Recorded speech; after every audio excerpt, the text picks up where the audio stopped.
Hello and welcome to Dad and Swebb Talk Sports. I'm Swebb. And I'm Dad. And we are the dad and daughter duo talking about all of our favorite sports moments, or not our favorite sports moments, from the week. Dad, how's it going? It's going okay, Swebb. Can't complain. Can't complain. What is new? Losses are starting to pile up, Swebb. The losses have piled up. It's hard out here for the New York fans. Up. Listen. But it's early, Swebb. Is it? I think it's late for a few of our teams. I think it's past midnight for a few of our teams. Oh, that Jet sweatshirt looks very nice, Swebb. Yeah, this is the only place that I'm wearing it. Inside this apartment right here. I'm not wearing this outside these doors, okay? At 0-6, I don't need people thinking I'm crazy on the street. There's enough crazy people on the streets of Manhattan that I don't need to be walking around with a Jets sweatshirt on, being tossed in the mix of craziness. You mean you wouldn't wear that to the store or something? No. They don't deserve it, quite frankly. Let's jump into it, okay? Because the Jets played in London on Sunday morning, early morning, and I wake up and my phone's going off and it's 3-0-6-3-3-6-3. You know, nothing big, nothing major as I'm getting ready for church. I then see that they end up losing, 13-10? 11. 13-11, and the Jets had negative 10 passing yards on the game. That means that you, sitting on your couch at home in your recliner, the one that you fall asleep to that normally you're like this, and you always fall asleep while you're watching TV, you had more yards than the New York Jets had in London on Sunday. I know. Sad situation, Swebb. Can you believe that? The quarterback got sacked 9 times. That equipment manager had a lot of work to do getting those grass stains out of that uniform. Listen. This is the story. And then they tear apart the coach in the media. Then some of the players start jumping on the coach. I've watched sports long enough. If you have good talent, you're going to win. If you don't, you're not going to, no matter who's coaching the team. Vince Lombardi, probably the best NFL coach of all time. Okay? From the Green Bay Packers. Nick Saban, coach at Alabama. Shula. Don Shula, Miami Dolphins. Do you think any of these coaches would have a win by now with this roster? They might have one win. But listen, they lost 2 games because running backs fumbled, one at the goal line and one at the 5-yard line. Okay? They lost the game to, I forget who it is now, on a 60-yard field goal. Right at the buzzer. That was the Steelers. That was week Steelers? 1. Okay. Listen, and this is the problem. Every year when Todd Bowles was the coach, they complained about Todd Bowles. So they fire him. Now he's the Tampa Bay coach, and that team looks pretty good. When what's the kid's name? Geno Smith was the quarterback. They let him go. He's made a few Pro Bowls. Now he's on, I think, Oakland this year or Seattle. He was on Seattle. He made 2 Pro Bowls with Seattle. Sam Darnold, they drafted him high. They dumped him after 3 years. He just made the Pro Bowl and led Minnesota Vikings to the playoffs last year. And he's doing real good this year with, I don't remember what team because these guys move around so much. Okay. The Giants got rid of Jones. Okay? Daniel Jones. They, in the middle of the season, they threw him out like garbage. He's 5-1, the Colts. Listen, Okay. Dad, for anyone who's watching, there is no hurricane in Charleston, South Carolina right now. He's just that passionate that he's tapping the table that the camera happens to be on with every single sentence. Every word that comes out, he taps the table. If you can envision it, that's what's happening. That It's was over the not week. an earthquake. The And I don't know hurricane why was you're over the getting this weekend worked when out. I was sitting out there watching your niece play. Yeah, with a you lacrosse actually were in a tournament. tropical storm this weekend. And it poured the whole weekend. I'm sitting out there. That's why I have a sweater on. I'm still haven't warmed up yet, Swebb. You're waterlogged. Is that you're carrying like 10 extra pounds of rainwater there? Yeah, that's the reason why I have extra pounds. Yeah. So the Jets are no good. Okay. They're 0-6. They're the only team in the NFL without a win. There are a lot of bad teams in the NFL this season. The Dolphins aren't much better in their own division, but the Jets are clearing away a terrible team. And so I'm focused now on peace of mind. I'm focused on the springtime where we could potentially get the number 1 draft pick and maybe make some moves to get other draft picks or more draft picks for the draft in spring 2026. But I am no longer putting in the energy required to be a fan other than putting on this t-shirt in the privacy of my own home. Listen, I don't want any cheap wins. You're better off losing and getting high draft picks. And what they should do, the trade deadline's in 2 weeks, trade off some of these players that they can get some draft picks for, that they're not going to re-sign because they have a bunch of guys that are on 1-year contracts, and get some additional draft picks. The Jets are 2 years away, 2 good drafts away from having a playoff team.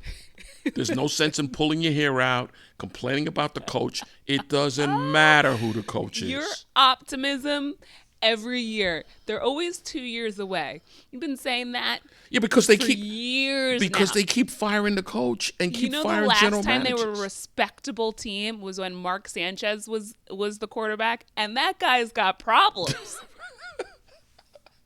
That guy has problems just walking on the street drunk, beating up people. Google that, folks, for anyone who's wondering what Mark Sanchez is up to these days in Indiana, of all places. The night before That a game, was the 2 last nights, time that the Jets had a respectable team. he got them to 2 straight AFC championship games. And he wasn't even that good, but they had Wasn't great good defense. at all. It was the defense. The defense and a good running game and great offensive line. That's all you need. You can go pretty far with that. And I don't want to hear anything about drafting a quarterback on the first round either.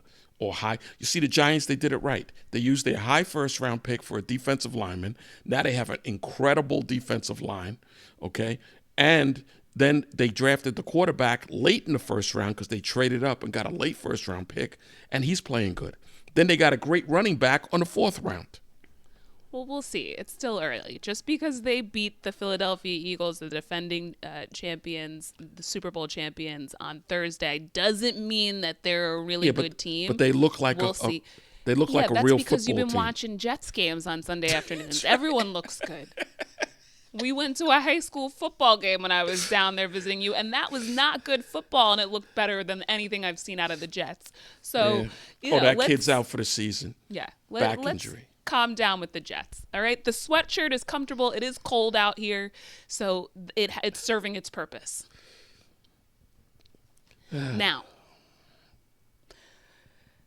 it's tough. If you'd asked me like 6 years ago about my teams and who I would be putting my energy into and who I would really be believing in and just excited about, if you would have asked me, I wouldn't have said the Knicks and the Miami Hurricanes. But that's all I've got, because guess what? The New York Yankees season is over. They end up being eliminated from the ALDS last Thursday, playing the Toronto Blue Jays. They lose 5-2 in Game 4 of the ALDS. the series was not pretty. They got blown out of the first two games. They came back in that third game 3, ended up putting up 9 runs by the grace of Aaron Judge's bat. He was single-handedly keeping the team in the ALDS, and ultimately the Toronto Blue Jays were a better team. So the Yankees, they're done. I wasn't surprised. Was I hoping that last Friday I would be watching the game with other New Yorkers somewhere in New York City, high-fiving and singing Frank Sinatra? Yes, that's what I was hoping for. But realistically, did I think it was going to happen? No. And now I'm like, is it me or is it them? Because back in the day when the Yankees would get eliminated and their season was over, I was devastated. 2001, I had to go to Friendly's with my friend Caitlin to get ice cream and chicken tenders to soothe my soul after the way that the Yankees lost the World Series. Now I'm like, this is kind of what I suspected. Was I that surprised? No. Okay. In 2001, they had just won 3 straight World Series. So, yeah, you were upset because they lost. Now, it's a whole different ball game now. And you don't have the caliber of players now that you had back then. The whole lineup was like Hall of Fame or close to Hall of Fame type players. Not only do we not have the caliber of players, we don't seem to have the passion from the ownership team and from the executives about whether we're winning or losing. They had a $320 million payroll. This is now 2 years in a row that the season has ended at Yankee Stadium with the other team having champagne in the visitors' clubhouse. So this is, and the way that the expectation of George Steinbrenner, the old-time legendary owner of the New York Yankees, is if you either win or you suck. There's no in between. You could lose in the World Series and you're terrible. But if you win, you're the Kings of New York. So that's what I grew up on, okay? That's the kind of energy that I rock with. And now here we are in 2025, and it's like the team wasn't that good. Was I hoping that they were going to win? Yes. Did they kind of play with my mind a little bit by winning 8 games at the end of the regular season to just, get me back in? Yes. But at the end of the day, they are who we thought they were. Listen, it's not easy to win a World Series anymore because you got to go through so many rounds of playoffs. They were doomed when they didn't win the division. They tied for first. They tied with the best record in the American League. And they tied for first. And they end up they lost in the tiebreaker. Right. So and they ended up having to play in the wild card series. Right. And if it wasn't for Cam Schlittler, they might not have gotten through that series. Right. Their rookie pitcher pitching, 7 1/3 scoreless innings, striking out 11 or 12 batters in his first ever playoff start. Mm-hmm. So Aaron Judge did his part. He batted .500 for the postseason, had 1 home run, but also was on base constantly. And the rest of the team didn't really come through.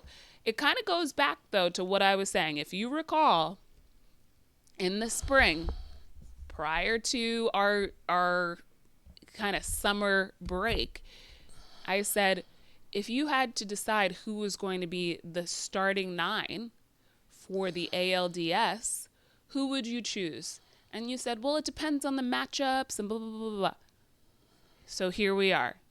Every game of the playoffs, we're trying to figure out who's in the starting lineup. Is Ben Rice playing first? Is Paul Goldschmidt playing first? You have all these things. You have these guys that aren't producing. And at the end of the day, the Yankees lineup, poorly constructed. The Yankees roster, poorly constructed. In a perfect world, you know who your best 9 are, and that's who you send out in the games that matter. Not to mention, and we haven't even gotten into the fact that they could not get runners in from scoring position with less than 2 outs. So there's no fundamentals, lots of strikeouts, lots of what's a productive out for the 2025 Yankees. They don't know what that is.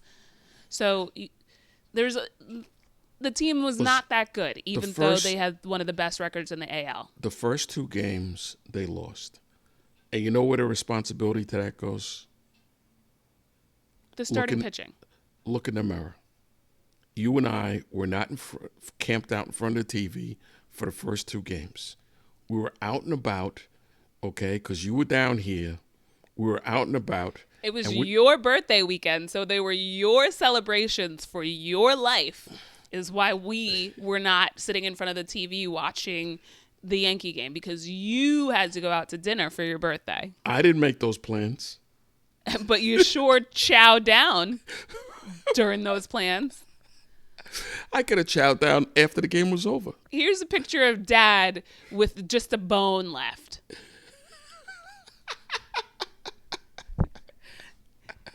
You didn't go hungry, okay? You didn't go hungry for your birthday celebration.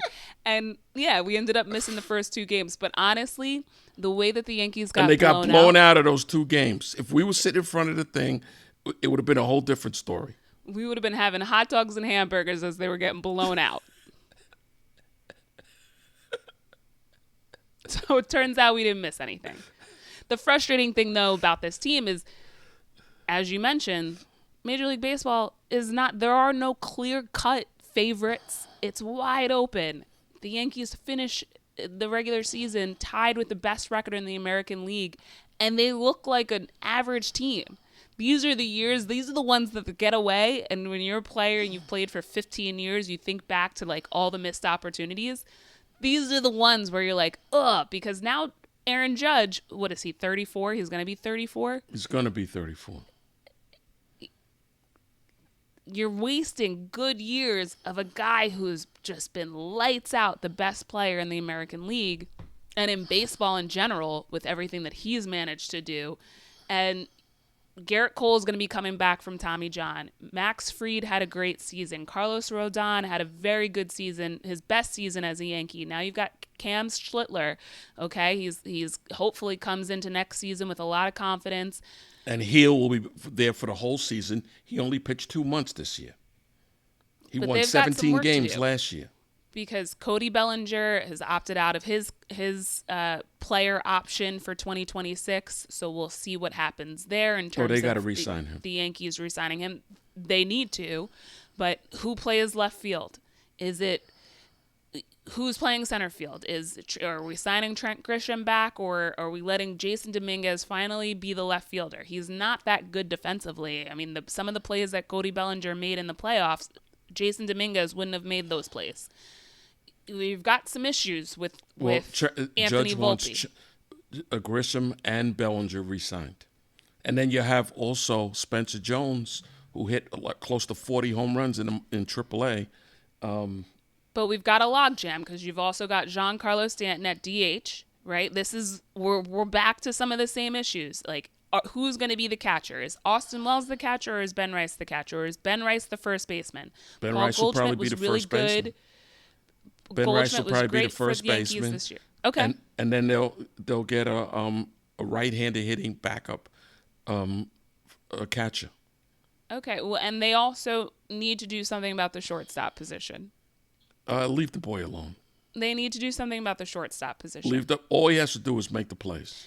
This guy has a longer leash just because he's from New Jersey and grew up a Yankee fan. This guy's got a longer leash than anyone I know. Leave him alone. Okay? Like, if you had me leashed up right now, I could be down on the Lower East Side from the Upper East Side with the leash that he has. Leave him alone. Right? He's fine. This guy has so much leeway. He could be playing baseball in New Jersey for all we care. Leave him alone. This is the Yankees have some work to do, and the bullpen. That bullpen has to get fixed. Bullpen has to get fixed. They're not going to be making that many moves, I'm telling you. I know, because here's the team thing. is pretty set. They finished with the best record in the AL. It's just guys don't know how to execute when it matters, which was a culmination throughout the whole season when they went through their lulls in the middle of the season and they were abysmal. It goes back to the bullpen was giving up a bunch of games, blowing saves and all of that stuff. But this team has always been a strikeout, home run or strikeout team. And guess what happened? The Blue Jays get guys on base. They move them along. Guys end up scoring. Good things happen when you get on base, except if you're the Yankees, because you just strike out while your teammate's standing on second base with less than 2 outs. And that's where he'll stay by the time the inning's over, because the guy after you strikes out too, and then a third guy grounds out, and then the inning's over. Yeah. Yeah. So if you would have asked me 6 years ago who I was putting all my eggs, what basket I was putting my eggs into, I wouldn't have said the New York Knicks, but here we are. They're all I've got. And next week, the NBA season starts. We'll do a whole season preview in next week's episode. But hey, the Knicks have a legitimate chance to at least get to the NBA Finals. Yep. I like this roster. Last year, I did not like that roster. I told you that from the beginning because the bench stunk. This year, I've seen some of their preseason games. They have a good roster with some experienced guys that have track records in the league. They have a shot to win it. And we saw Oklahoma City a preseason we saw game. Oklahoma City's G League team essentially and playing. that G League team looked pretty good. Yeah. So while I was down south, the Charlotte Hornets and Oklahoma City had a preseason game in Charleston, and we went to the game, and the Knicks have a legitimate shot. It was a different level of basketball that I was watching in that preseason game than what I'm accustomed to. So, you've got Jason Tatum, who's going to be out the start of the season with the Achilles. The same thing with Tyrese Halliburton with Indiana. So the Bucks are a mess. Cleveland will be good again this year, but it's wide open. The Knicks should legitimately, and we won't make all of our projections right now.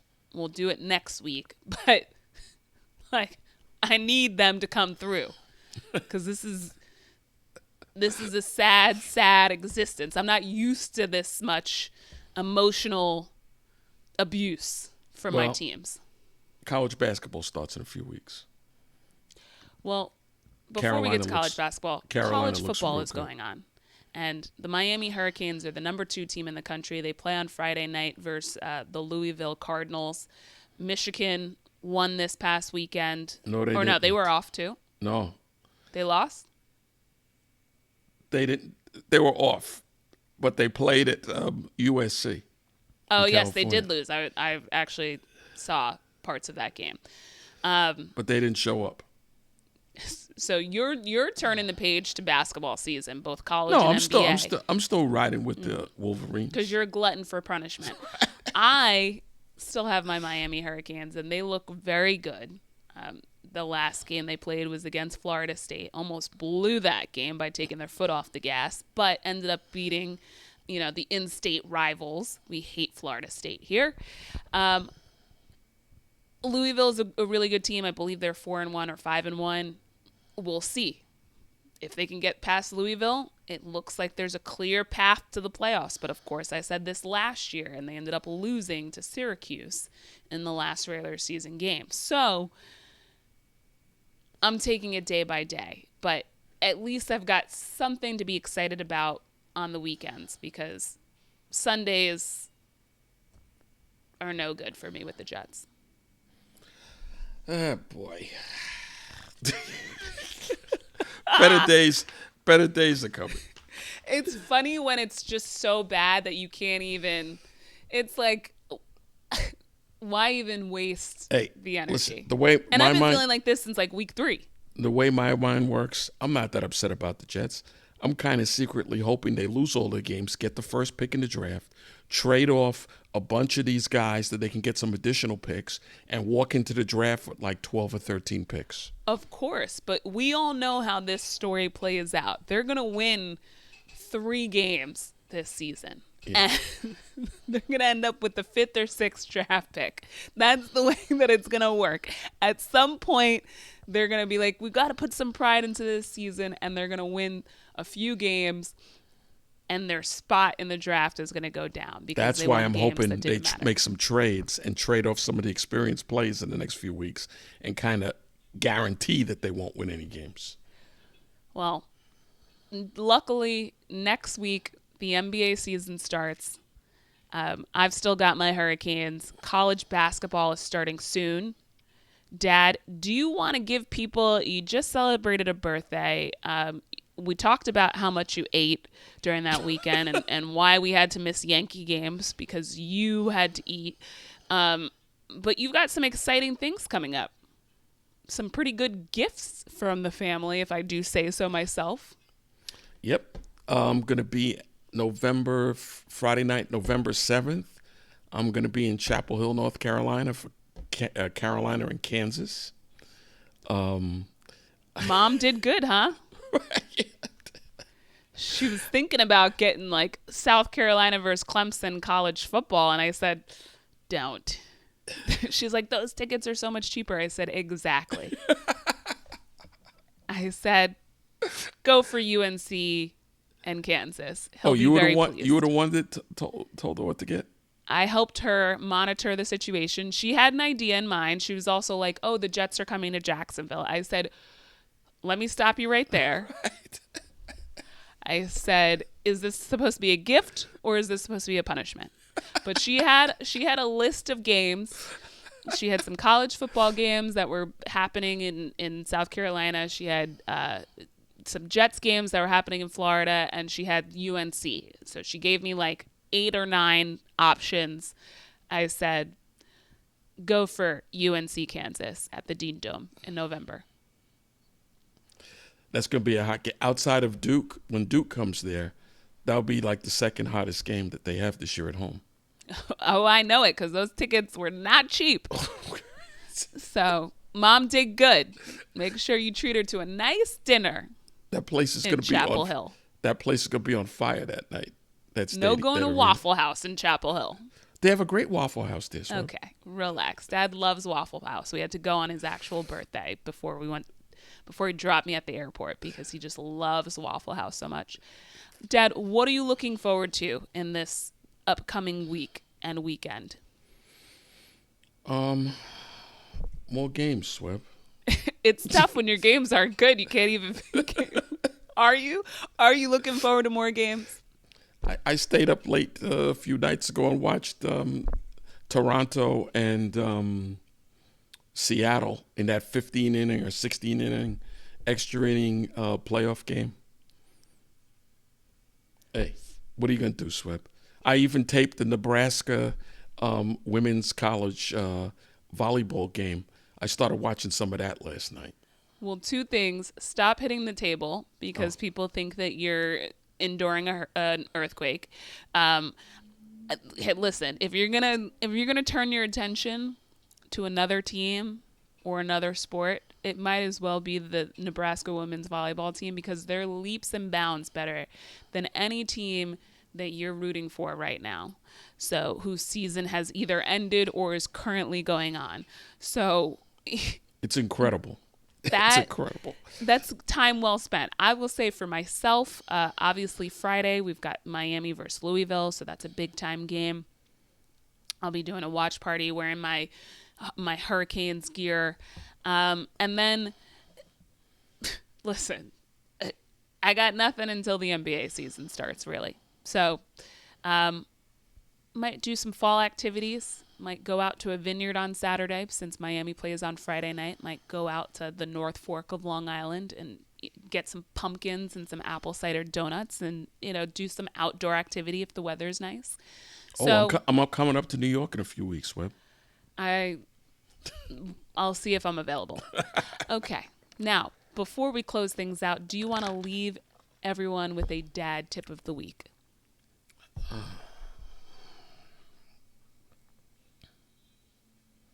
I'm worn out, Swebb.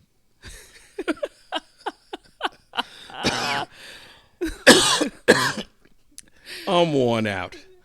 I still haven't. You know what? Your sister-in-law said, "Oh, you didn't have to come to the lacrosse games on Saturday in this weather."